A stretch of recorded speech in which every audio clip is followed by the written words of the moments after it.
મંગલમૂર્તિ મહાપ્રભુ શ્રી સહજાનંદ સુખરૂપ ભક્તિ ધર્મ સુત શ્રી હરિ સમરું સદાય અનુપ. બોલો સ્વામિનારાયણ ભગવાનની જય. વાલા ભક્તજનો, જય સ્વામિનારાયણ. પ્રાગજી પુરાણી મહારાજની સાથે જ વિચરણ કરતા, મહારાજને કથા સંભળાવતા.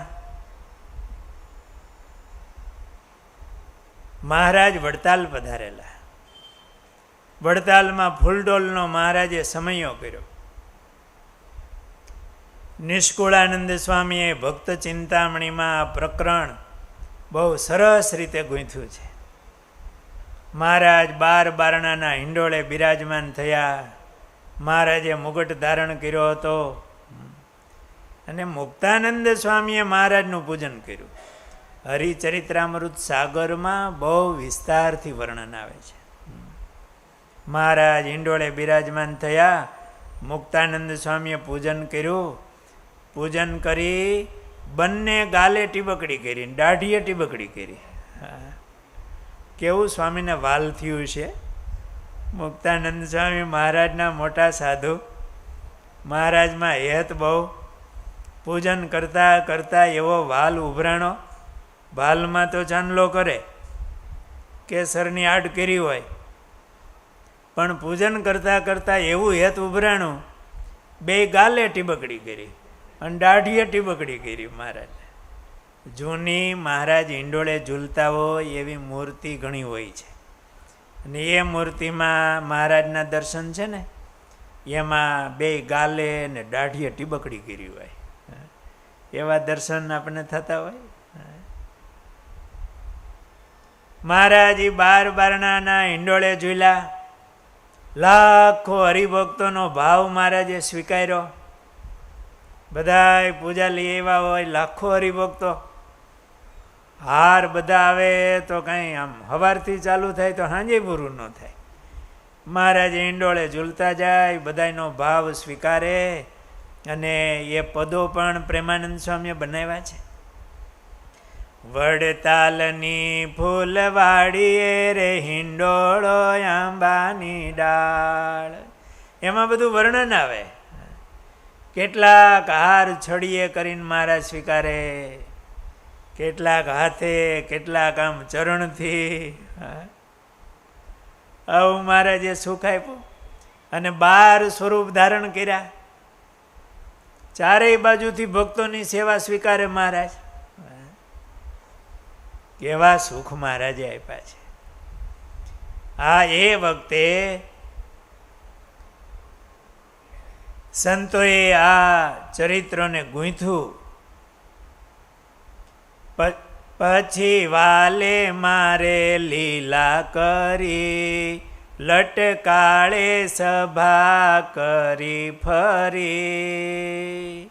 મહારાજે આવી સેવા સ્વીકારી, લાખો હરિભક્તોને સુખ આપ્યું. પછી મહારાજ પાછા સભા કરીને બેઠા હતા. ત્યાં આવ્યા પ્રાગજી પુરાણી, તેને ઘોડો આપ્યો વાલે જાણી. પ્રાગજી પુરાણીને મહારાજે રાજી થાય અને ઘોડો ભેટમાં આપ્યો.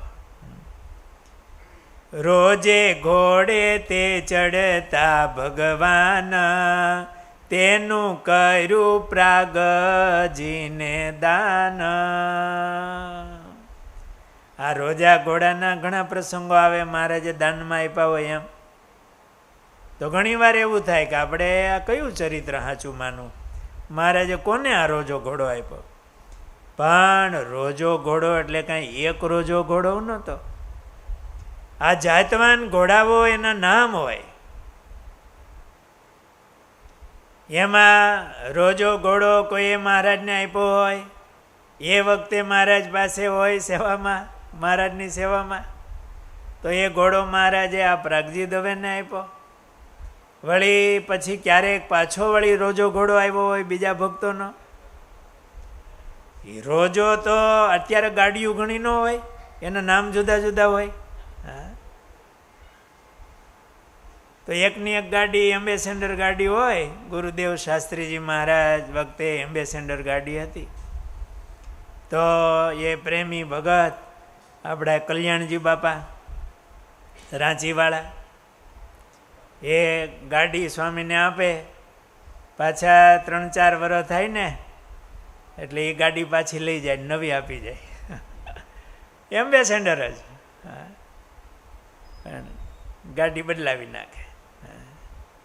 એ 2-3 ગાડી આ રીતે એમણે સ્વામીને ભેટમાં આપેલી. ઓલી ગાડી જૂની થાય એટલે એમ થાય કે સ્વામીને આપણે નવી ગાડી આપીને, પાછી એવા ભગત હતા ને કે સ્વામી આ પ્રસાદીને આપો અને નવી ગાડી પાછી આપે. એમ મહારાજ વખતે પણ માણકી ઘોડીઓ પણ ઘણી આવેલી. છેલ્લે આ માણકી ઘોડી હતી, આગળ માણકી, 3 માણકીના વર્ણન આવે છે. એમાં રોજા ઘોડા પણ સમયે સમયે મહારાજ પાસે આવ્યા હોય. એટલે પ્રાગજી પુરાણીને મહારાજે રોજે ઘોડે તે ચડતા ભગવાન, તેનું કર્યું પ્રાગજીને દાન. પુરુષોત્તમ ભટ્ટ છે એને કર્યું વસ્ત્ર તણું દાન તેને. વળી પુરુષોત્તમ ભટ્ટ આવ્યા, એને મહારાજે વસ્ત્રોનું દાન દીધું. કિનખાપના સુરવાલ શેલા, પાઘ સહિત અત્તર ભરેલા. વળી સોનાના કડા છે એ દીધા ભટ્ટને વાયલમે તે. આ સમયમાં મહારાજની બહુ પૂજાઓ થયેલી. એટલે મહારાજ આવે ને એને આપી દે. મહારાજ કેવું કામ મહારાજ કરે છે. હા, આવ્યું નથી, દીધું નથી. એટલા માટે તો અત્યારે પ્રસાદીના સંગ્રહ સ્થાનમાં ક્યાંય વસ્તુઓ હમાતી નથી. હા, કોઈ ભક્તો આવે તો એ તો પ્રસાદીને એને આપી હોય.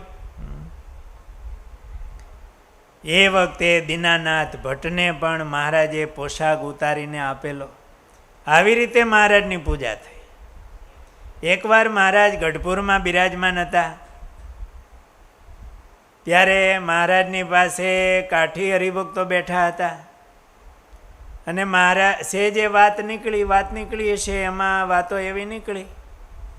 એટલે મહારાજે કાઠી ભક્તોને કીધું કે સારું વાહન કયું?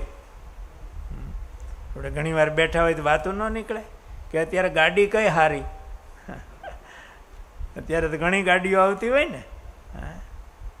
એમ કે સારું વાહન કયું?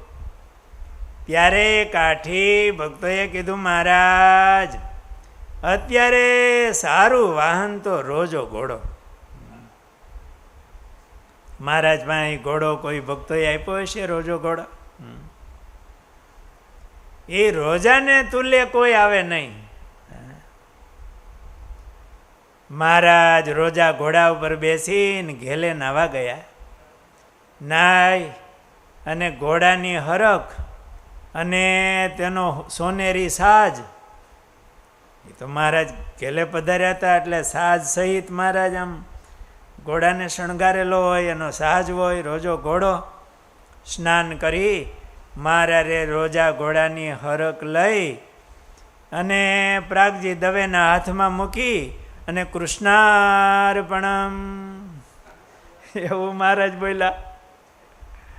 કે આ રોજો ઘોડો પ્રાગજી પુરાણીને કૃષ્ણાર્પણમ હારી કથા સંભળાવી છે અને પૂર્ણાવતિમ નાવ આવ્યા છે.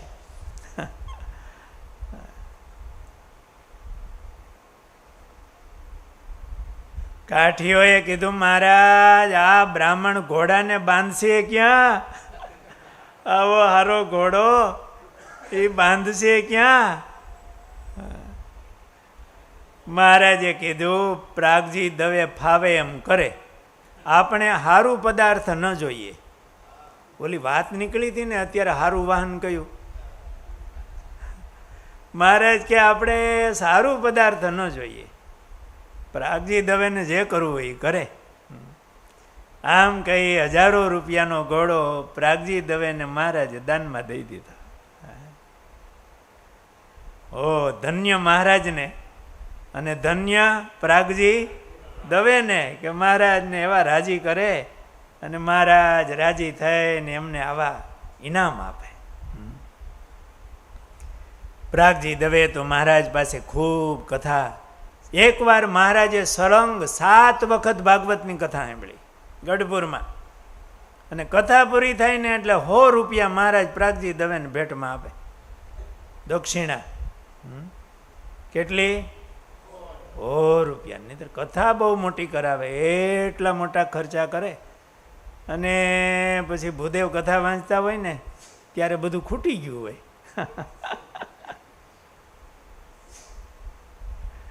પણ મહારાજ ભગવાનની આવી કથા સંભળાવે, મહારાજ રાજી થાય. કથા પૂર્ણ થાય એટલે મહારાજ 100 રૂપિયા એમને દક્ષિણા આપતા અને એમનો ભોજનનો બધો પ્રબંધ મહારાજ કરાવતા. મહારાજ પ્રાગજી દવે ઉપર ખૂબ રાજી હતા. આ પ્રાગજી દવે મહારાજને ખુદ કથા ખૂબ ગમતી અને મહારાજે પ્રાગજી દવેને ખૂબ રાજી કર્યા. સહજાનંદ સ્વામી મહારાજની જય.